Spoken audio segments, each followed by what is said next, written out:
সক্রেটিসের ওই ছাত্রটা মানে পানির নিচে, আর সক্রেটিস পানির উপরে মাথায় ধরে আছে।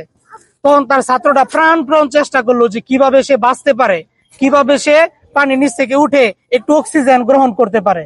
অবশেষে সে উঠে দাঁড়ালো।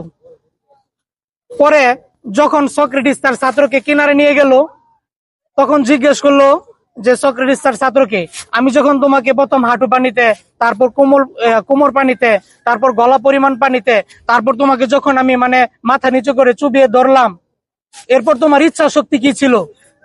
তখন সক্রেটিসের ছাত্র বলছিল যে স্যার, আপনি যখন আমাকে পানির নিচে নিয়ে গেলেন, তখন আমার একটা ইচ্ছা শক্তি ছিল, আমি কিভাবে পানির উপরে উঠে একটু অক্সিজেন নিব, কিভাবে আমি বাঁচবো।